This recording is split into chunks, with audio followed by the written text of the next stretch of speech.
ท่านกำลังติดตามรับฟังสถานีวิทยุกระจายเสียงพระพุทธศาสนาแห่งชาติและสังคมคลื่นเพื่อการศึกษาพระพุทธศาสนาและวัฒนธรรมระบบ FM 104.5 เมกะเฮิรตซ์รายการต่อไปเป็นรายการคดีโลกคดีธรรม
วิทยุ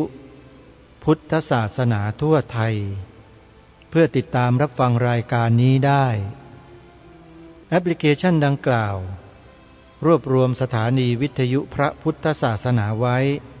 จำนวนเกือบ50สถานีทุกภูมิภาคของประเทศท่านผู้ฟังที่ดาวน์โหลดแอปพลิเคชันนี้แล้วก็สามารถเปิดรับฟังสถานีวิทยุเหล่านั้นได้โดยอิสระสถานีวิทยุมีอยู่ทุกภูมิภาคของประเทศไทยไม่ว่าจะเป็นภาคเหนือภาคใต้ภาคกลางภาคตะวันออกภาคตะวันตกและภาคอีสานมีเนื้อหาด้านวัฒนธรรมของแต่ละภูมิภาคนำมาถ่ายทอดในรายการต่างๆของสถานีวิทยุนั้นๆด้วยท่านดาวน์โหลดเพียงแอปเดียวก็ได้รับประโยชน์มากมายทีเดียววันนี้ทางรายการได้เตรียมคลิปเสียงของท่านเจ้าประคุณสมเด็จพระพุทธโฆษาจารย์ปอ.ประยุตโตวัดยานเวศสักกวันตำบลบางกระทึกอำเภอสามพรานจังหวัดนครปฐมมาเปิดต่อเนื่องจากเมื่อวันศืนนี้โดยท่านเจ้าประคุณสมเด็จได้บรรยายอธิบายให้ความรู้เรื่องพระรัตนตรัยซึ่งเดี๋ยวเราได้มาติดตามรับฟังกันต่อในช่วงต่อไปในช่วงนี้ขอนำข่าวประชาสัมพันธ์เชิญชวนสาธุชนร่วมบุญกับวัดวาอารามต่างๆที่ได้เคยประกาศประชาสัมพันธ์ไปบ้างแล้วโดยเฉพาะในวันนี้ที่วัดหนองกายตำบลสันป่ายางอำเภอแม่แตงจังหวัดเชียงใหม่กำลังจัดงานบุญประจำปีงานนมัสการหลวงพ่อใหญ่ชัยมงคลมีพิธีสมโภชยกช่อฟ้าแห่ผ้าภูษาสบายทิพย์มีพิธีเททองหล่อพระปิดทองพระและประดับพระเนตรพระพุทธเมตตาในวันนี้ด้วยใครไปร่วมบุญก็ถือว่าโชคดีได้มีส่วนร่วมกับกิจกรรม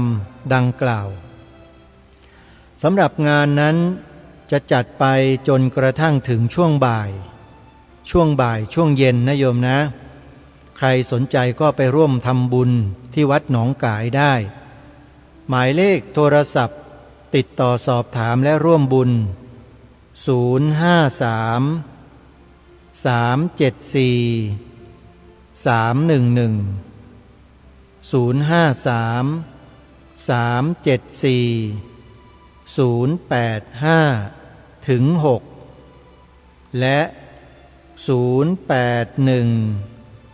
765 6469 ขอเชิญศรัทธาสาธุชนร่วมพิธีเททองหล่อพระประธานประจำอุโบสถวัดเกาะบกรัตนารามตำบลควนรูอำเภอรัตภูมิจังหวัดสงขลาในวันเสาร์ที่7มิถุนายนพระพุทธศักราช2568ในวันที่6คือวันพรุ่งนี้ที่วัดเกาะบกรัตนารามจะมีพิธีเจริญพระพุทธมนต์สมโภชแท่งทองเหลืองเพื่อเตรียมไว้ประกอบพิธีเททองหล่อในวันถัดไปเพราะฉะนั้นถ้าหากสาธุชนท่านใดที่จะร่วมพิธีเจริญพระพุทธมนต์สมโภชแท่งทองเหลืองก็สามารถเดินทางไปร่วมงานกันได้ที่วัดเกาะบกรัตนารามเวลา 18 นาฬิกาพอรุ่งขึ้นวันที่7มิถุนายนประกอบพิธีเททองหล่อพระเวลา 15 นาฬิกา 39 นาทีขอเชิญสาธุชนร่วมบุญกันนะโยมนะในวันที่ 25 มิถุนายนถึง 4 กรกฎาคมมีงานปริวาสกรรมปฏิบัติธรรมที่วัดศรีอุดมวงศ์ตำบลศรีสงครามอำเภอวังสะพุงจังหวัดเลยศรัทธาสาธุชนที่ต้องการร่วมเป็นเจ้าภาพภัตตาหารเช้าเพลน้ำปานะสามารถที่จะไปร่วมบุญกันได้ที่วัดศรีอุดมวงศ์ดังกล่าวสำหรับญาติโยมอุบาสกอุบาสิกาสามารถที่จะเข้าอยู่ปฏิบัติธรรมโดยการบวชเนกขัมมะถือศีล 8ไปตลอดงานได้ใครสนใจร่วมกิจกรรมนี้โทรศัพท์สอบถามรายละเอียดที่หมายเลข0899804968ขออนุโมทนาบุญกับทุกท่านและในเดือนกรกฎาคมมีงานอุปสมบทหมู่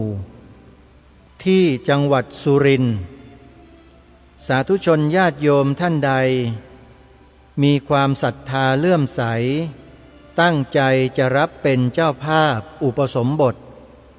ก็สามารถติดต่อไปที่วัดนี้ได้งานนี้จัดขึ้นในวันที่5 กรกฎาคมถึง6 กรกฎาคมวันอุปสมบทวันแห่นาคคือวันที่5 กรกฎาคมนะโยมวันที่5 กรกฎาคมงานนี้ทำไมทางรายการจึงมาประกาศให้ทราบเพราะว่างานนี้นั้นเป็นงานที่นำสัตว์ที่เป็นมงคลคือช้างเข้ามาร่วมพิธีแห่นาคด้วยและใช้ช้างเป็นจำนวนมากกว่า100 เชือกเดินแห่นาคมาตามท้องถนนแล้วก็ส่งนาคลงที่วัดที่จะอุปสมบททำพิธีต่างๆงานนี้จัดขึ้นณวัดป่าอาเจียงตำบลหนองบัวอำเภอท่าตูมจังหวัดสุรินทร์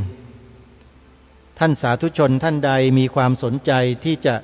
ร่วมบุญก็สามารถ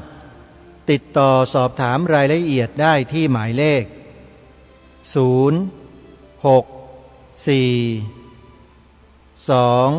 2 8 2 4 2 2นี่ก็เป็นข่าวประชาสัมพันธ์เพื่อให้สาธุชนญาติโยมได้มีส่วนร่วมบุญกับครูบาอาจารย์ของเรานะโยมนะ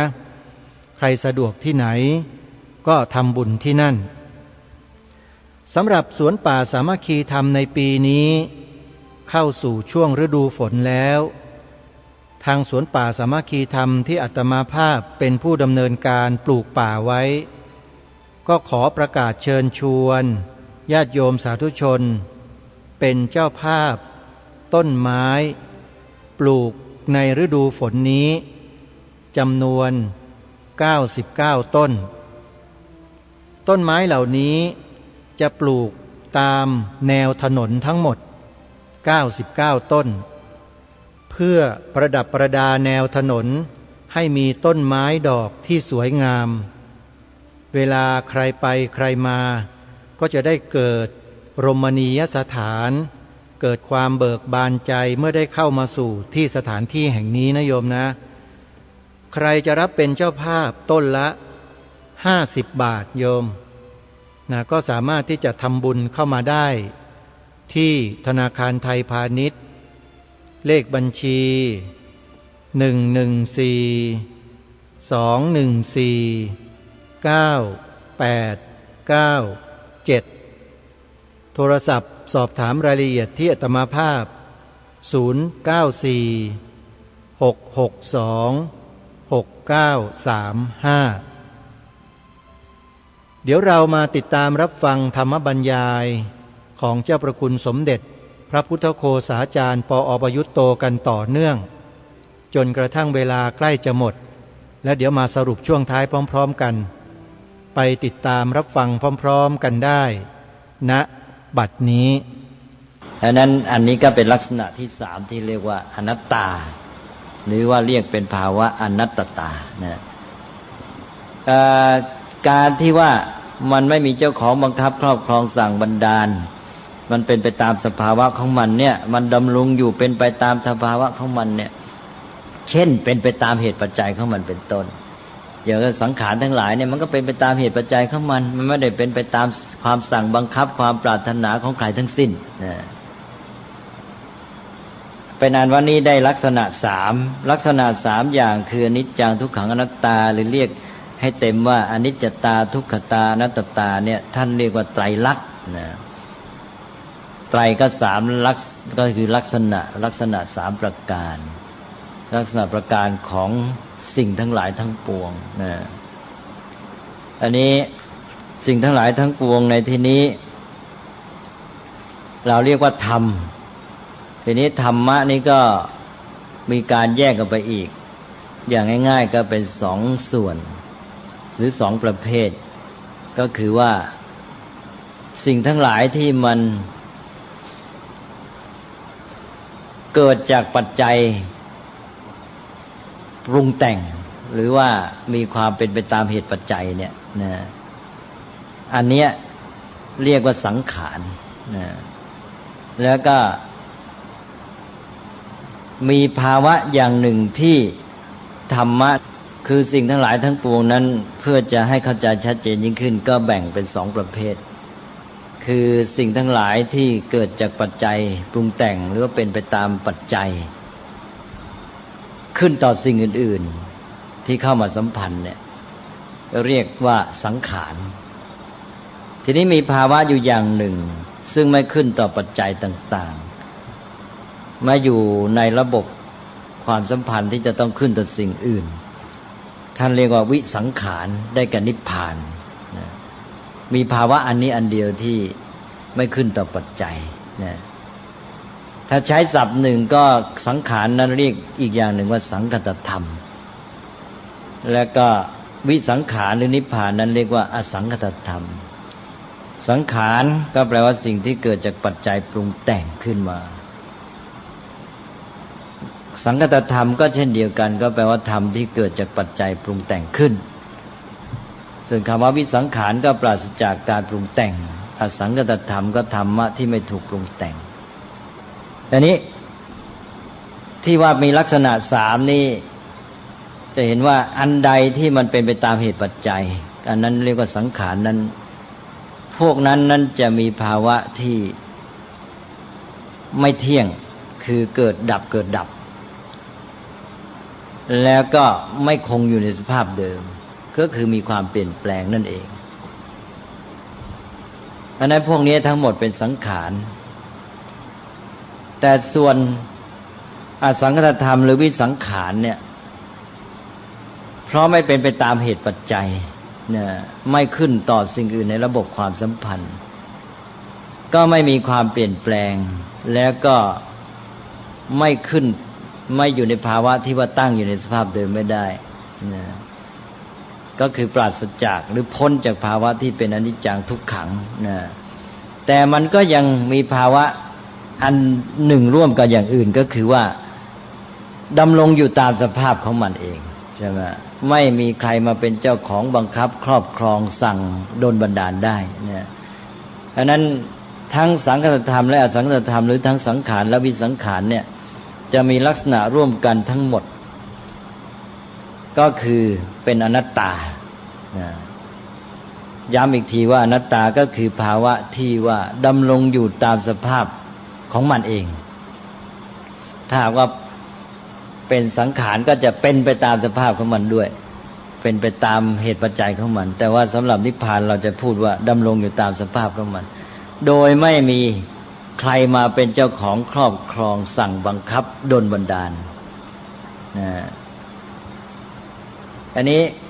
ในเมื่อทั้งสังขารและวิสังขารทั้งหมดเนี่ยคือทั้งธรรมที่เป็นสังขารและธรรมที่เป็นวิสังขารหรือทั้งสังคตธรรมและอสังคตธรรมมีลักษณะร่วมกันอย่างเงี้ยนั้นจะใช้คำว่าธรรมทั้งปวงเป็นอนัตตาคือคลุมหมดเลยอันนี้ถ้าพูดว่าธรรมทั้งปวงเป็นอนิจจังด้วยก็จะเกิดปัญหาว่าก็นิพพานที่เป็นอสังคตธรรมหรือวิสังขารนั้นมันพ้นจากอนิจจังเนี่ยก็จะเกิด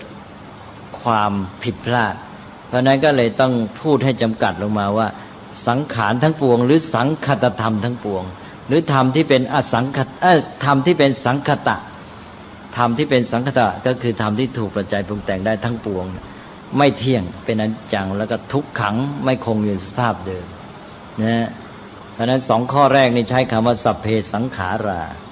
สังขารทั้งหลายทั้งปวงพอเพื่อจะกันนิพพานออกไปกันอสังคตธรรมออกไปแต่ที่จริงจะพูดให้เต็มก็คือธรรมทั้งปวงที่เกิดจากปัจจัยปรุงแต่งใช่ไหมจำกัดอยู่แค่นั้นหรือจะพูดอีกศัพท์หนึ่งก็สังคตธรรมทั้งปวงเนี่ยสังคตธรรมทั้งปวงนี้เป็นอนิจจังเป็นทุกขังนะมีการเกิดดับแล้วก็ไม่คงอยู่สภาพเดิมส่วนนิพพานนั้นอยู่ในคำว่าธรรมทั้งปวงรวมทั้งสังคตธรรมอสังคตธรรมอันนั้นเป็นอนัตตาเพราะดำรงอยู่ตามสภาพของมันนะแล้วก็ไม่มีเจ้าของ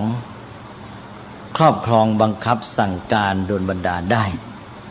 ไม่เป็นไปในอำนาจของใครว่างั้นเถอะนะนิพพานไม่เป็นไปในอำนาจของใครทั้งนั้น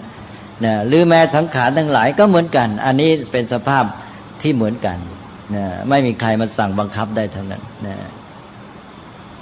เที่ยงด้วยนะฮะก็นิพพานก็พ้นภาวะไม่เที่ยงก็เที่ยงสิแล้วก็พ้นภาวะทุกข์จะเรียกว่าเป็นสุขก็ได้นะเอาเป็นว่าลักษณะสามอย่างหนึ่งไม่เที่ยงเกิดดับเกิดดับสองเป็นทุกข์ไม่คงอยู่ในสภาพเดิมนะหรือไม่คงอยู่ในสภาพนั้นๆคงอยู่ในภาวะนั้นไม่ได้แล้วก็สามอนัตตาแปลว่าไม่มีเจ้าของครอบครองสั่งบังคับดำรงอยู่ตามสภาพของมันนะก็สังขารทั้งหลายทั้งปวงหรือสังคตธรรมทั้งปวงนั้นได้ข้อหนึ่งและข้อสองนะเป็นอนิจจังทุกขังแล้วข้อสามด้วยส่วนนิพพานนั้นเป็นเฉพาะอนัตตาข้อสามอย่างเดียวจึงพูดว่าสัพเพสังขารานิจจาสังขารทั้งหลายทั้งปวงคือสังคตธรรมทั้งปวงไม่เที่ยงสัพเพสังขาราทุกขา สังขารหรือสังคตธรรมทั้งปวงเป็นทุกข์ดำรงอยู่ในสภาพเดิมไม่ได้และสัพเพธัมมาอนัตตาธรรมทั้งปวงคราวนี้หมดเลยนะทั้งสังคตธรรมและสังคตธรรมเป็นอนัตตาก็คือว่าไม่เป็นตัวเป็นตนไม่อยู่ในอำนาจของใครไม่มีใครเป็นเจ้าของครอบครองสั่งบังคับโดนบันดาลได้ดำรงอยู่ตามสภาพของมันคำว่าดำรงตามสภาพของมันเนี่ยถ้าเราใช้กับสังคตธรรมเราสามารถพูดขยายไปว่าเป็นไปตามสภาพของมันคือเป็นไปตามเหตุปัจจัยใช่ไหมเป็นไปตามเหตุปัจจัยของมันไม่มีใครมาสั่งบังคับนอกเหนือจากนั้นเอานะฮะไปอ่านว่าครบแล้วนี่ก็คือเรื่องของไตรลักษณ์เนี่ยเราก็อยู่กับความเป็นจริงอันเนี้ยนะความเป็นจริงของความเป็นไปของสิ่งทั้งหลายเราอยู่ในโลกชีวิตของเราก็เป็นอย่างนี้สิ่งทั้งหลายก็เป็นอย่างเงี้ยเมื่อเราอยู่กับความเป็นจริงเรียกว่าธรรมะอันเนี้ยนะมีความเป็นไปอย่างเนี้ยก็บอกแล้วว่าชีวิตของเราก็เป็นอย่างนี้สิ่งทั้งหลายก็เป็นอย่างนี้เราดำรงชีวิตท่ามกลางสิ่งเหล่านี้เราจะให้ชีวิตของเราดำเนินอยู่ได้ดีเป็นไปได้ดีได้รับผลดีจากสิ่งต่างๆเราก็ต้องปฏิบัติต่อมันให้ถูกต้องมันเป็นไปยังไงมีภาวะความจริงยังไงเราต้องรู้ปฏิบัติให้สอดคล้องกับหลักความจริงนั่นเพราะฉะนั้นความจริงเหล่านี้เราหลีกเลี่ยงไม่ได้นะดังนั้นหน้าที่ของเราก็คือว่าเอาทำยังไงจะได้รู้เข้าใจมันอันนี้ตอนนี้เรามาดูว่ามนุษย์เมื่อไปสัมพันธ์กับความเป็นจริงอันเนี้ยกับสิ่งทั้งหลายพร้อมทั้งความจริงของมันตั้งแต่ชีวิตของตนเป็นต้นไปเนี่ยมนุษย์มีความสัมพันธ์และปฏิบัติต่อมันอย่างไรนะเราดูตั้งแต่การสัมพันธ์ที่ถูกและไม่ถูกความสัมพันธ์ที่ผิดในย้อนกลับไปดูภาวะความเป็นจริงของมันในเมื่อสิ่งทั้งหลายเนี่ยมันเป็นไปอย่างเนี้ยนะนี่มนุษย์นี่มีอันหนึ่งก็คือว่ามีความต้องการใช่ไหมมนุษย์มีความปรารถนาอันนี้เป็นตัวสำคัญมากเลยมนุษย์มีอันหนึ่งก็คือความปรารถนาหรือความต้องการอันนี้ต้องการอะไรล่ะต้องการให้ชีวิตของตนดีต้องการความสุขต้องการอะไรกันไม่รู้ที่มันดีๆผลดีกับตนเองมีความปรารถนาอันนี้ก็ต้องการให้สิ่งทั้งหลายเนี่ยมีความเป็นไปอย่างที่ตัวปรารถนาใช่ไหมนี่มนุษย์ก็เข้าไปเกี่ยวข้องกับสิ่งต่างๆเหล่านั้นมีความต้องการมีความอยากความปรารถนาให้มันเป็นอย่างนั้นอย่างนี้อันนี้ความจริงของมันที่มันจะปรากฏสำคัญแก่มนุษย์ก็คือความเป็นไปที่ว่าการที่มันเป็นไปของมันเรื่อยๆเปลี่ยนแปลงไปเรื่อยๆเนี่ยมันไม่คงอยู่ในภาวะนั้นหรอกอันนี้มนุษย์นะมีความต้องการอยากให้มันเป็นไปในภาวะที่ตัวอยากให้เป็นทีนี้สิ่งทั้งหลายมันก็จะเป็นไปตามเหตุปัจจัยของมันหรือเป็นไปตามภาวะสัมพันธ์ของมันเนี่ยมันก็ไม่อยู่ในสภาพที่ตรงกับความปรารถนาของมนุษย์นี่ตอนนี้แหละความสัมพันธ์กับมนุษย์นี่แหละเรื่องของมนุษย์ที่เข้าไปสัมพันธ์กับสิ่งต่างๆก็คือสิ่งทั้งหลายก็มีความเป็นไปของมันมีความจริงของมันมนุษย์ก็มีความต้องการพอไปเจอกันอันนี้ความต้องการกับความเป็นไปของสิ่งทั้งหลายเนี่ยมันจะเริ่มมีทางที่จะไม่สอดคล้องกันได้แหละนะก็คือว่าสิ่งทั้งหลายมีความเป็นไปของมันซึ่งเป็นไปตามเหตุปัจจัยเป็นต้นมันจะไม่คงอยู่ในภาวะนั้นๆแต่มนุษย์ต้องการภาวะอย่างหนึ่งที่ตัวจะให้สิ่งนั้นเป็นใช่ไหมอันนี้เมื่อสิ่งทั้งหลายไม่อยู่ในภาวะนั้นไม่คงในภาวะนั้นมนุษย์ไม่ได้ตามต้องการมนุษย์จะเกิดอะไรขึ้นดันเรียกว่าทุกข์นะเกิดความรู้สึกบีบคั้นติดขัดคับข้องภาษาพระเรียกว่าทุกข์ถ้ามองในแง่นี้แล้วก็คือการที่สิ่งทั้งหลายเนี่ยมันหาได้เป็นไปตามปรารถนาของมนุษย์ไหมถูกไหมอันนี้เพราะฉะนั้นความต้องการของมนุษย์ก็จะถูกขัดขวางถูกบีบถูกขัดแย้งเรื่อยอันนั้นเมื่อมองในแง่นี้แล้วสิ่งทั้งหลายนี้มันอยู่ในภาวะที่จะก่อให้เกิดอาการนี้ได้เสมอเลยใช่ไหมคือตัวมันเองมันเกิดดับมันไม่คงอยู่ในภาวะนั้นตลอดไปภาวะนี้ก็เรียกว่าทุกข์ของมันตามสภาพไม่เกี่ยวกับเรานะมันเป็นของมันเองมันไม่คงอยู่ในสภาพนั้นทีนี้พอมาสัมพันธ์กับมนุษย์ มนุษย์มีความต้องการมนุษย์ต้องการภาวะอันหนึ่งที่ให้สิ่งนั้นเป็นอยู่อย่างนั้นมันเป็นไปของมันก็ไม่สามารถจะอยู่ในภาวะที่เราต้องการภาวะที่มันไม่อยู่ในสภาพเดิมของมันนั้นซึ่งเป็นทุกข์ของมันเนี่ยจะมาเป็นอาการในจิตใจของมนุษย์เรียกว่าทุกข์ในใจของมนุษย์เลยถูกไหมเนี่ยอันนั้นสิ่งทั้งหลายตัวเด่นของมันอาการปรากฏก็คือการที่มันไม่คงอยู่ในภาวะนั้นๆอันเนี้ยที่เราเรียกความเปลี่ยนแปลงนั้นอนิจจังทุกขังอนัตตานี่ตัวปรากฏแก่มนุษย์คือทุกข์นะภาวะของสิ่งทั้งหลายที่ปรากฏแก่มนุษย์คืออาการที่มันไม่คงอยู่ในภาวะนั้นๆนะเราจะเรียกความเปลี่ยนแปลงหรืออะไรก็เป็นศัพท์รวมๆเรามักจะเอาคำว่าความเปลี่ยนแปลงนี้ไปหมายถึงอนิจจังที่จริงอนิจจังมันยังไม่ใช่ความเปลี่ยนแปลงเป็นภาวะเกิดดับเกิดดับนะแล้วก็ไม่คงในภาวะนั้นเราเรียกรวมว่าความเปลี่ยนแปลงใช่ไหมทั้งอนิจจังทุกขังเนี่ยเรียกรวมว่าความเปลี่ยนแปลงซึ่งมันจะโยงไปหาอนัตตาด้วยในแง่ว่ามันเป็นไปตามภาวะของมันในแง่ที่สังขารทั้งหลายเป็นไปตามเหตุปัจจัยเป็นอันว่าไอ้ตัวเด่นเวลาปรากฏแก่มนุษย์เนี่ยอนิจจังทุกขังอนัตตาเนี่ยสิ่งทั้งหลายที่ปรากฏแก่มนุษย์ปรากฏในภาวะที่มีความเป็นไปไม่คงอยู่ในภาวะนั้นๆใช่ไหมแล้วไอ้อาการที่มันไม่คงอยู่ในภาวะนั้นๆเนี่ยมันมีการเปลี่ยนแปลงไปเรื่อยเนี่ยมาสัมพันธ์กับความปรารถนาความต้องการของมนุษย์ขึ้นจะเกิดความขัดแย้งพอเกิดความขัดแย้งขึ้นก็จะเกิดอาการเป็นการไม่ได้ตามปรารถนาขัดแย้งต่อความปรารถนาของมนุษย์เรียกว่าทุกข์อีกขั้นหนึ่งทุกข์ในใจของมนุษย์ก็เกิดขึ้นเพราะฉะนั้นสิ่งทั้งหลายมองในแง่นี้แล้วเป็นสภาพที่เป็นที่ตั้งแห่งความทุกข์ได้ทั้งสิ้นถูกไหมวงเล็บว่าหรือมีเงื่อนไขว่าถ้ามนุษย์เข้าไปเกี่ยวข้องโดยเอาความปรารถนาของตนเข้าไปยึดนะการที่มนุษย์มีความอยากต้องการอย่างนี้เป็นความอยากความปรารถนาโดยเกิดมาจากความอยากในใจไม่มีเหตุมีผลอะไรนั่น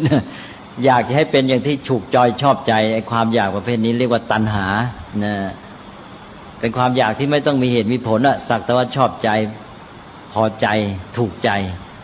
อันนี้พออยากแล้วมันก็ยึดอยากจะต้องให้เป็นอย่างนั้นให้อยู่ในภาวะอย่างนี้การที่ว่าจะต้องให้อยู่ในภาวะอย่างนี้อยู่ในภาวะที่ตนปรารถนานี้เรียกว่าอุปาทานนะอยากให้เป็นอย่างที่ตัวต้องการก็ยึดว่ามันจะต้องอยู่ในภาวะที่เราต้องการนี้นั่นเรียกว่าอุปาทานอุปาทานแปลว่าความยึดมั่นก็คือความอยากที่แรงขึ้นมาเป็นความยึดว่าจะต้องเป็นอย่างเนี้ยเอานะครับนี่ภาวะจิตที่สำคัญของมนุษย์อุปาทานสิ่งทั้งหลายมีความเป็นไปของมันไม่คงอยู่ในภาวะนั้นๆไปเรื่อยเปลี่ยนแปลงไปไอ้มนุษย์ก็จะให้มันอยู่ในภาวะอันหนึ่งที่ตัวต้องการให้มันได้มาเกิดความขัดแย้งนี่มันก็เกิดความกระทบกระทั่งบีบคั้นขัดแย้งกันขึ้นนะเพราะนั้นไอ้ตัวความยึดจะให้เป็นให้ได้จากตัณหามาเป็นอุปาทานเนี่ยไอ้เจ้าอุปาทานนี้พอเข้าไปสัมพันธ์กับสิ่งทั้งหลายก็ทำให้มนุษย์เกิดภาวะที่เรียกว่าทุกข์ขึ้นเพราะนั้นสิ่งทั้งหลายที่มนุษย์เข้าไปยึดไปถือเรียกว่าด้วยอุปาทานนี้ก็จะทำให้เกิดทุกข์ได้ทั้งสิ้นทุกข์ในใจของตัวเองจากทุกข์ที่มันมีอยู่เองมาตามธรรมชาติก็เกิดเป็นทุกข์ในใจมนุษย์ใช่ไหมทุกข์ในธรรมชาติเป็นอาการปรากฏลักษณะเด่นของสิ่งทั้งหลายต่อมนุษย์คือมันไม่คงอยู่ในภาวะเดิมไปเรื่อยทีนี้ก็เมื่อมนุษย์เข้าไปสัมพันธ์ก็เอาความต้องการความอยากแล้วก็ความยึดความหมายมั่นของตนเข้าไปสัมพันธ์เพราะนั้นมันก็ทำให้เกิดอาการเป็นทุกข์ในใจของมนุษย์ไม่ได้ตามปรารถนาเกิดความบีบคั้นขัดแย้งฝืนความปรารถนามันไม่อยู่ในภาวะที่เราต้องการใช่ไหมแต่นี้เมื่อพูดอย่างนี้เราก็พูดถึงสิ่งทั้งหลายทั้งหมดน่ะที่มนุษย์เข้าไปเกี่ยวข้องว่าตัวมันเองมันเป็นทุกข์แล้วสำหรับมนุษย์มันเป็นที่ตั้งแห่งทุกข์คือหมายความว่ามันมีศักยภาพที่จะก่อให้เกิดทุกข์แก่มนุษย์ได้โดยมีเงื่อนไขว่าเมื่อมนุษย์เข้าไปเกี่ยวข้องโดยอุปาทานใช่ไหมฮะเอานะอันนั้นนี่คือสิ่งแรกที่มนุษย์จะต้องเข้าใจเลยว่าในการเข้าไปสัมพันธ์กับสิ่งต่างๆนั้นเราจะสัมพันธ์อย่างไรจึงถูกต้อง ถ้าเราเข้าไปสัมพันธ์ด้วยความอยากความต้องการของเรามันก็จะมีลักษณะเป็นตัณหาแล้วก็อุปาทานตามมาแล้วก็จะได้ซึ่งความทุกข์ทั้งหมดนี้เป็นเพราะเราไม่รู้เข้าใจความจริงของมันถูกไหม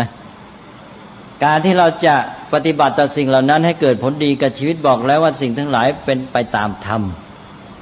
นั้นเราจะมาเอาแต่ความอยากความปรารถนาของเราไม่ได้หน้าที่ของเราที่จะทำที่ปฏิบัติเพื่อให้เกิดผลดีบอกแล้วว่าจะต้องทำให้สอดคล้องกับความเป็นจริงของมันที่มันเป็นไปตามเหตุปัจจัยเป็นต้นจะทำไงให้สอดคล้องได้ให้เกิดผลดีก็ต้องรู้เหตุปัจจัยนั้นรู้ความจริงเพราะฉะนั้นต้องเปลี่ยนจากการที่มาเกี่ยวข้องสัมพันธ์กับสิ่งทั้งหลายด้วยตัณหาอุปาทานเปลี่ยนเป็นเอาปัญญาเข้ามาใช่ไหมเราบอกแล้วว่าไอ้เจ้าตัณหาอุปาทานนี่เอาความอยากความยึดเข้าว่ามันไม่ได้เกิดจากปัญญาไม่รู้เลยเพราะฉะนั้นมันมาจากตัวสำคัญที่เป็นฐานรองรับอยู่คืออวิชชาความไม่รู้ฉะนั้นถ้าสืบก้นบึ้งลงไปจากตัณหาอุปาทานก็คือมีอวิชชาความไม่รู้แล้วไปสัมพันธ์เอาแต่อยากเอาแต่ยึดจะให้หมายมั่นเป็นอย่างนั้นอย่างนี้โดยไม่รู้เข้าใจเลยนะเพราะนั้นอวิชชาตัณหาอุปาทานก็มาเข้าชุดกันนี่เพราะฉะนั้นก็เราก็จะเปลี่ยนแปลงใหม่ว่าเราจะต้องการให้เกิดผลดีกับชีวิตดำเนินชีวิตให้ได้ผลดีนะสิ่งทั้งหลายมันก็เป็นธรรมชาติของมันอย่างเงี้ยมันเป็นไปตามธรรมคือความเป็นจริงตามเหตุปัจจัยมีการที่เกิดดับไม่คงอยู่ในภาวะเดิมมีการเปลี่ยนแปลงเป็นไปอยู่เสมอนะเราก็ต้องรู้เท่าทันความจริงเข้ามาอันนี้นะแล้วเสร็จแล้วเมื่อรู้เข้าใจความจริงแล้วนะเราต้องการจะให้เป็นยังไงเรากำหนดความต้องการอย่าไปอยู่ใต้อำนาจความต้องการแล้วก็ไปศึกษาเหตุปัจจัยใช่ไหมศึกษาเหตุปัจจัยจับเหตุปัจจัยได้นะเราก็สามารถปฏิบัติต่อมันให้เกิดผลดีตามที่ต้องการนี่เรียกว่าเป็นการสัมพันธ์ด้วยปัญญาก็เปลี่ยนจากการที่ว่าสัมพันธ์ด้วยตัณหารวมทั้งอุปาทานและอวิชชาด้วยเนี่ยมาเป็นความสัมพันธ์ด้วยปัญญานะความสัมพันธ์ด้วยปัญญานะก็จะทำให้เกิดผลที่ดีแก่เรานะก็คือว่าหนึ่งก็คือว่าเราเป็นอิสระจากการที่ว่ามองสิ่งทั้งหลายเนี่ยรู้ตามความเป็นจริงว่ามันเป็นไปตามเหตุปัจจัยของมันจะเป็นยังไงก็ขึ้นต่อเหตุปัจจัยนั้นมันไม่ขึ้นต่อความปรารถนาของเราเนี่ยเราจะพ้นจากอำนาจความอยากหรือตัณหาของเราได้คือเราจะไม่ปล่อยใจของเราให้มันขึ้นต่อไอ้ตัวความอยากพอเราตัวของเราพ้นจากความอยากมาได้อยู่ได้ปัญญามองตามความเป็นจริงก็จิตใจก็เริ่มเป็นอิสระตั้งท่าทีที่เป็นอิสระขึ้นมาได้นะ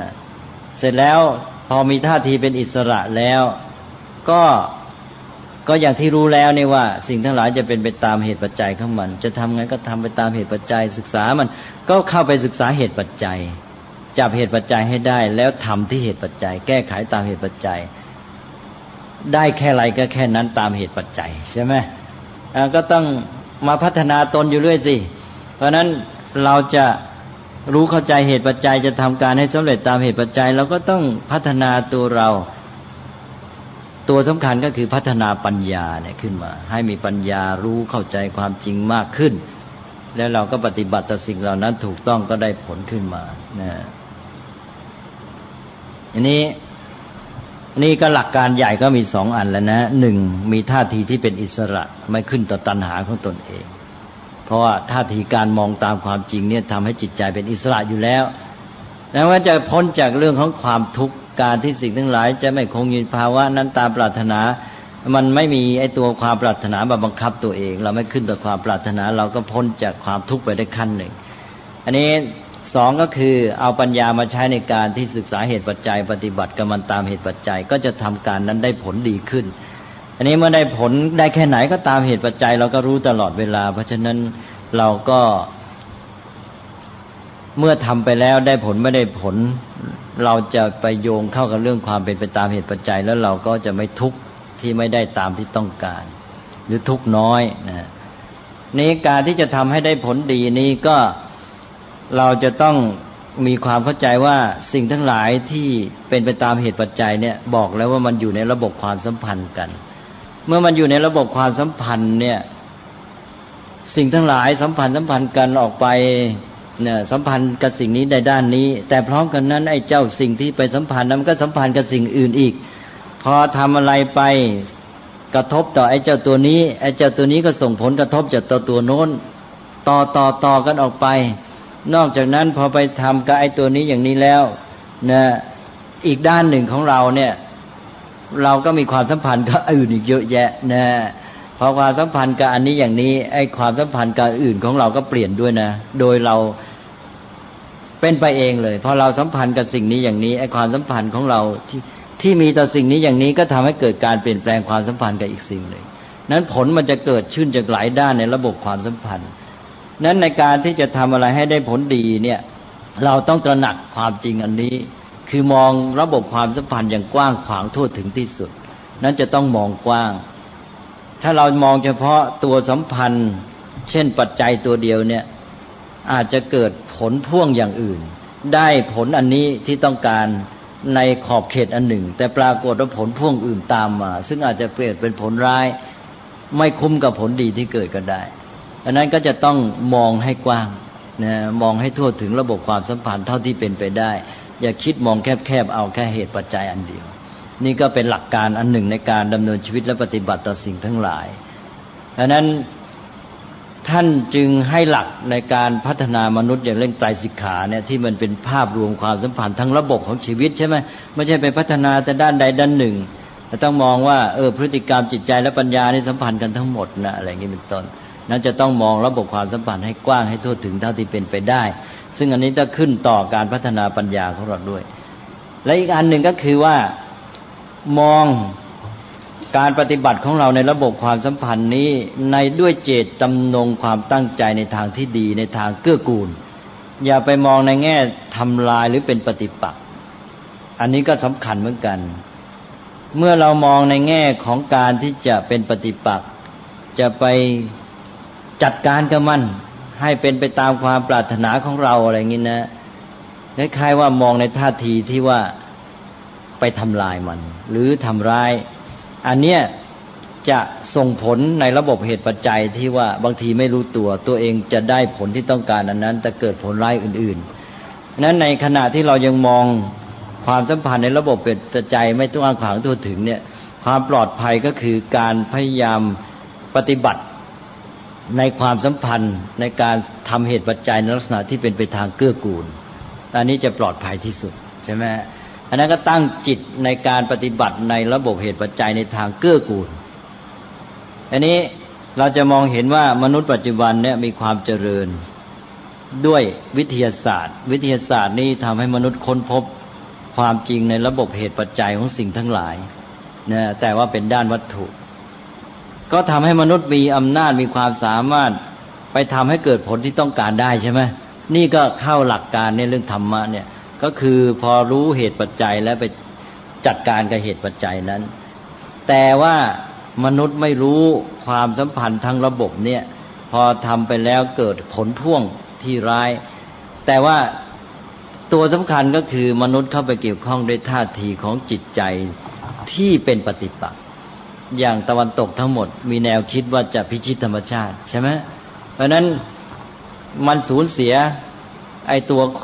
หลักประกันที่จะช่วยเกิดความปลอดภัยนี้ไปเพราะมันไปสัมพันธ์ด้วยความตั้งใจท่าทีที่เป็นปฏิปักษ์นั้นเพื่อให้เราปลอดภัยในขณะที่เรายังไม่รู้ไม่เข้าใจทั่วถึงระบบความสัมพันธ์เนี่ยให้สัมพันธ์ได้เจตนาดีเกื้อกูลกระทำต่อสิ่งทั้งหลายในระบบความสัมพันธ์ในลักษณะได้เจตจำนงที่ตั้งใจดีให้เกื้อหนุนต่อกันเพื่อผลดีแก่เราในขณะที่ให้เกิดผลดีกับสิ่งเหล่านั้นด้วยอันนี้จะช่วยให้เกิดความปลอดภัยผลที่เกิดขึ้นต่อสิ่งอื่นๆที่ย้อนกลับมาหาเราซึ่งเราไม่รู้มันก็จะเกิดเป็นในทางผลดีมากกว่าใช่ไหมก็ไปอ่านว่าได้หลักปฏิบัติ4อันแล้วนะฮะในระบบความสัมพันธ์ความเป็นไปตามเหตุปัจจัยเรื่องของสิ่งทั้งหลายที่เป็นความจริงเป็นพระไตรลักษณ์เป็นอนิจจังทุกขังอนัตตานี้หนึ่งก็คือการมีท่าทีของจิตใจที่เป็นอิสระด้วยการที่ไม่ เอาตัวเข้าไปอยู่ใต้อำนาจความปรารถนาหรือตัณหาอุปาทานให้มีท่าทีของปัญญาการมองสิ่งทั้งหลายตามความเป็นจริงว่าอย่างน้อยมีท่าทีที่เป็นหลักการที่ยึดถือไว้เป็นสัมมาทิฏฐิว่าสิ่งทั้งหลายเป็นไปตามเหตุปัจจัยของมันนะไม่ได้เป็นไปตามความอยากความปรารถนาความยึดมั่นหมายมั่นของเรานะหนึ่งละได้ท่าทีที่เป็นอิสระเราก็จะมีชีวิตที่ดีขึ้นสองก็คือว่าเข้าไปศึกษาและปฏิบัติที่เหตุปัจจัยตามเหตุปัจจัยนี่ทำการและภาคปฏิบัติอันที่หนึ่งนี้ได้ความรู้เท่าทันมีท่าทีเป็นอิสระสองภาคปฏิบัติการเข้าไปทำตามเหตุปัจจัยให้ตรงเหตุปัจจัยก็จะเกิดผลดีขึ้นตามที่เราต้องการได้ด้วยแล้วจิตใจของเราก็ไม่มีทุกข์ด้วยเท่าไหร่ก็เท่านั้นตามเหตุปัจจัยนะสองปฏิบัติการละสามในการปฏิบัติการอย่างนี้ให้เข้าใจว่าระบบความสัมพันธ์นี้มันไปมีความเกี่ยวเนื่องโยงกันมากมายกว้างขวางเพราะฉะนั้นมองกว้างมองกว้างว่าอย่าเอาเฉพาะแคบแค่ปัจจัยอันหนึ่งอันเดียวระบบความสัมพันธ์นี้กว้างขวางมองให้กว้างไว้นะอันที่สามนี่มองระบบความสัมพันธ์ให้กว้างขวางทั่วถึงเท่าที่จะเป็นไปได้แล้วมันจะมากระตุ้นให้เราต้องศึกษาเหตุปัจจัยให้กว้างขวางขึ้นแล้วก็สี่ในการปฏิบัติการนั้นต้องตั้งใจตั้งเจตจำนงให้การปฏิบัตินั้นเป็นไปในทางที่มุ่งเกื้อกูลเกื้อหนุนไม่ใช่เป็นปฏิปักษ์หรือทำลายนะก็ได้หลักสี่ประการทีนี้ย้อนกลับไปพูดถึงความเป็นไปของสิ่งทั้งหลายที่เป็นความจริงอย่างที่ว่ามาทั้งหมดเป็นอนิจจังทุกขังอนัตตาเหล่านี้นะมันเป็นความจริงที่เป็นกลางๆนะมันก็เป็นของมันอย่างนั้นมันไม่ดีไม่ชั่วนะไม่ใช่ว่ามันเปลี่ยนแปลงไปอย่างนี้มันจะดีหรือเปลี่ยนแปลงไปอย่างนี้จะชั่วหรือแม้แต่เจริญหรือเสื่อมสิ่งทั้งหลายที่เป็นตัวความจริงมันก็เป็นไปของมันตามเหตุปัจจัยอย่างนั้นนะดีหรือชั่วเจริญหรือเสื่อมไม่มี มันปรากฏขึ้นในความยึดและความอยากและเรื่องของความคิดของมนุษย์ว่ามันดีมันชั่วหรือมันเจริญมันเสื่อมใช่ไหมเมื่อเหตุปัจจัยมันเป็นอย่างนี้มันก็ปรากฏผลออกมาอย่างนี้เหมือนอย่างปัจจุบันเนี่ยเราบอกว่าธรรมชาติเสื่อมโทรมต้นไม้หายไปต้นไม้ถูกตัดเราเรียกว่าธรรมชาติเสื่อมโทรมนี่สายตามนุษย์นะมองความจริงอะไรมันเสื่อมอยู่ที่ไหนใช่ไหมมันก็มีแต่ความเป็นไปตามเหตุปัจจัย เมื่อมีการทำเหตุปัจจัยให้ต้นไม้หมดต้นไม้ก็หมดเมื่อต้นไม้หมดก็เกิดภาวะอื่นที่การขาดต้นไม้เป็นปัจจัยเช่นให้เกิดความร้อนความแรงหรือน้ำท่วมเกินไปมันก็เป็นไปตามเหตุปัจจัยมันก็เป็นภาวะที่เป็นไปตามเหตุปัจจัยหรือแม้โลกนี้มันจะพินาศมันก็เป็นความเป็นไปตามเหตุปัจจัยเท่านั้นนะใช่ไหมมันก็ปรากฏในรูปอื่นนะถ้ามนุษย์ไม่มีมนุษย์มาไอ้ความเสื่อมความเจริญนี่ไม่มีความหมายใช่ไหม มันก็เป็นความเป็นไปตามเหตุปัจจัยทีนี้ไอ้ที่มันเสื่อมมันเจริญมันดีมันชั่วมันมีเป็นความหมายสำหรับมนุษย์ใช่ไหมมนุษย์มองตีความหมายขึ้นมาเพราะมีผลต่อตัวเองตามที่เกี่ยวกับความต้องการหรือผลดีต่อชีวิตของตนเองเป็นต้นแม้แต่มนุษย์ไม่มีมันก็ไม่เป็นเสื่อมเจริญใช่ไหมมนุษย์ไม่มีก็เป็นธรรมชาติอยู่อย่างนั้นแหละธรรมชาตินี่ไม่จำเป็นต้องมีมนุษย์นะดังนั้นธรรมชาติมันเสื่อมโทรมก็หมายความว่ามันไม่เป็นผลดีต่อมนุษย์มันก็มีแต่ความเป็นไปตามเหตุปัจจัยเรื่อยไปไม่มีเจริญไม่มีเสื่อมทั้งสิ้นไม่มีดีมีชั่วดีชั่วนี่ก็เป็นเรื่องของมนุษย์ตั้งความหมายให้มันดังนั้นถึงมันจะเรียกว่าเจริญมันก็คือความเปลี่ยนแปลง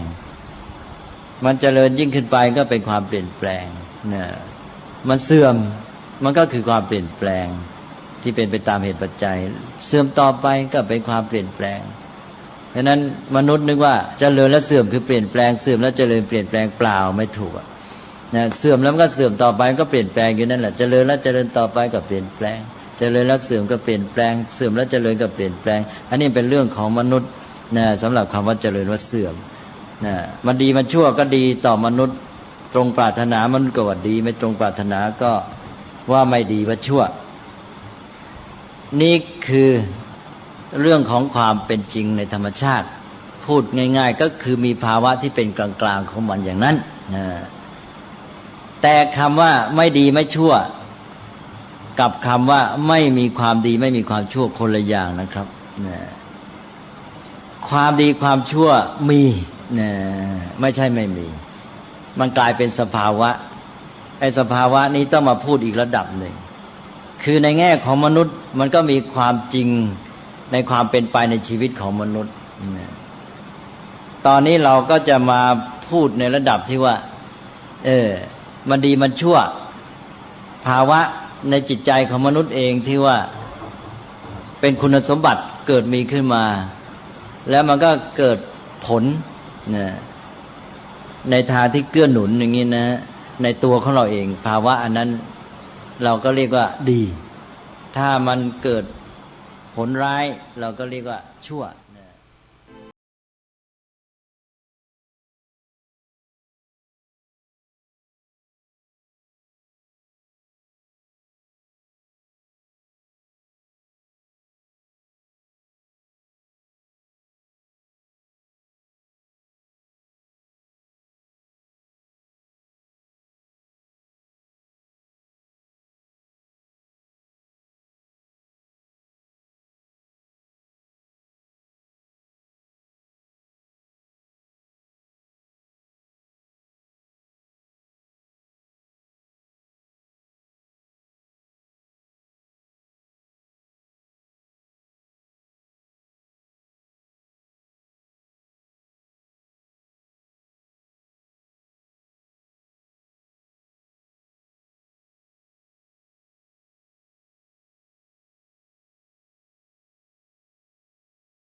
ดินน้ำไฟลมต่างๆที่มันมีการเปลี่ยนแปลงไปตามเหตุตามปัจจัยของมันแล้วท่านก็กำลังพูดถึงเรื่องของความดีความชั่วความดีความชั่วท่านบอกว่ามีอยู่จริงและมันมีอยู่กับสิ่งที่มีชีวิตมีมนุษย์อย่างพวกเราเป็นต้นและความดีความชั่วเหล่านี้จะเป็นเหตุเป็นปัจจัยให้เกิดสิ่งใดๆหรือไม่เป็นไปอย่างไรนั้นเดี๋ยววันต่อๆไปเรามาติดตามรับฟังกันธรรมบรรยายของท่านเจ้าประคุณสมเด็จพระพุทธโฆษาจารย์ปอ.ประยุตโตไม่ว่าจะครั้งไหนก็แล้วแต่ถ้าเราฟังด้วยความตั้งใจและตั้งใจให้ต่อเนื่อง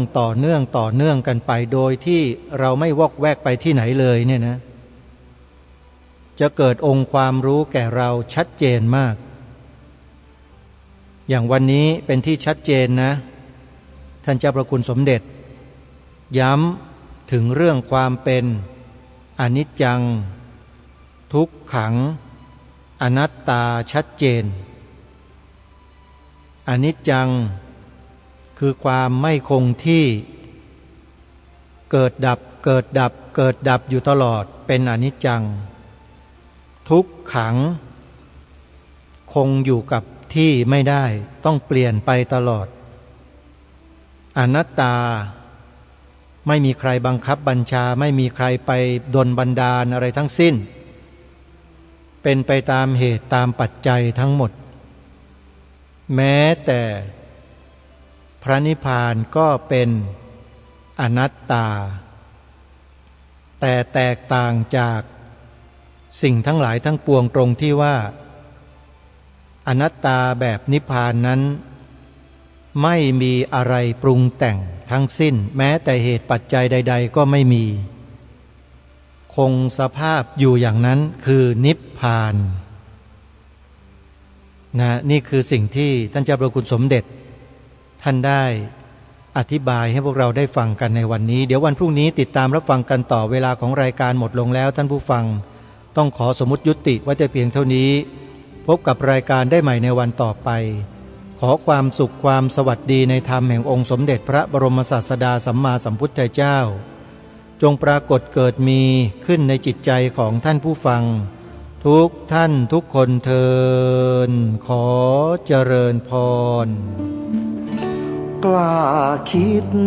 ก็ต้องกล้าทำอย่ากลั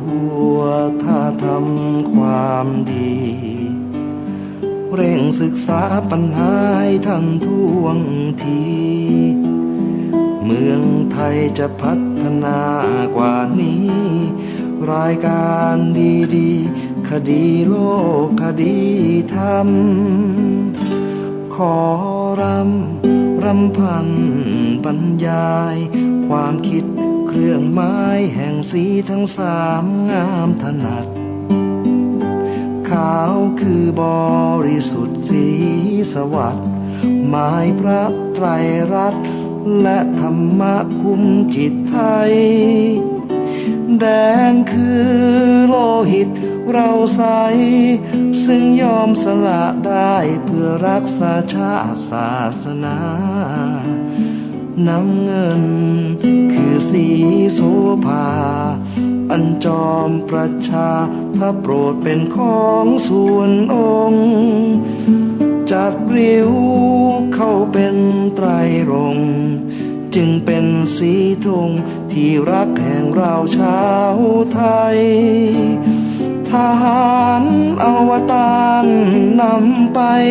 ยงยุทธวิชัยวิชิตก็ชูเกียรติสยาม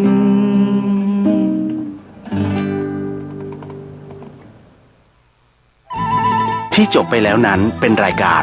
คดีโลกคดีธรรมดำเนินรายการโดยพระครูปลัดณรงค์ฤทธิ์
ถูกถ้อยคำเข้าถึงจิตใจฟังรายการวิทยุเสียงใสส่งถึงใจไปสู่ปลายนาสารธรรมน้อมนำมองพระศาสดาบอกผู้คนทั่วลาหันมาเข้าวัดฟังธรรมคลื่นเสียงนี้เป็นคลื่นธรรมะจากใจส่งถึงบ้านไกลบ้านไกลฟังได้สุขใจล้ำยามดึกดื่นค่ำคืนมีงานต้องทำเป็นคลื่นสารธรรมเน้นย้ำธรรมะเพื่อนใจเสียงคลื่นธรรมบอกหลักธรรมให้คลายความเหงาฟังเสียงธรรมะเบา บอกเล่าถึงคนบ้านไกลสื่อธรรมะบอกลดละระหว่างด้วยใจสื่อไปถึงสวงในเข้าใจหลักธรรมหลักดีพลิ้วเพลงธรรมผูกสัมพันธ์จิตใจร่าเริงฟังสาระธรรมะบันเทิงรื่นเริงในชีวิตยามวันว่างเดินทางไปเยี่ยมสถานีนัดพบกันน้องพี่วันนี้วันดีวันเสาร์สวดมนต์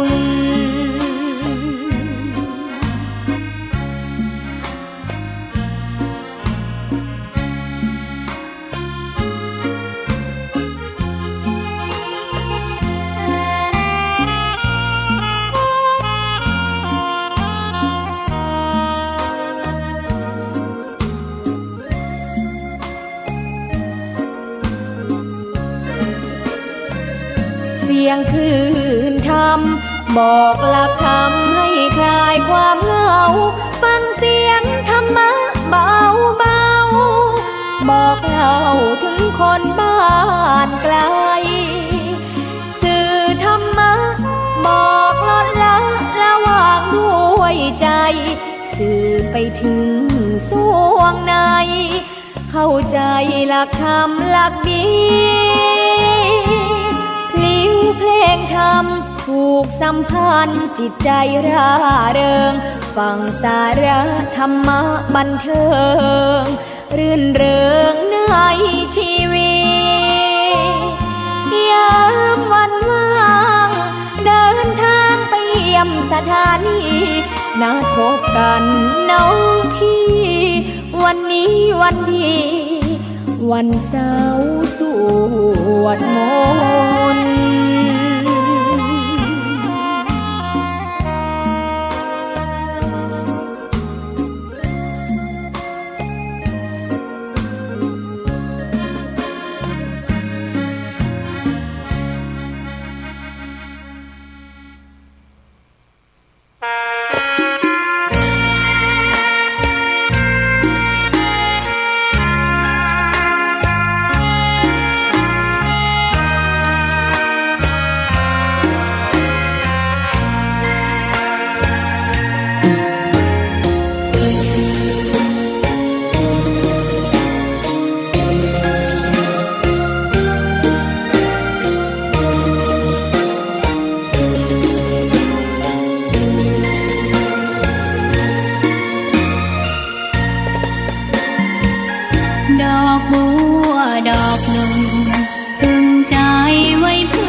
บูชา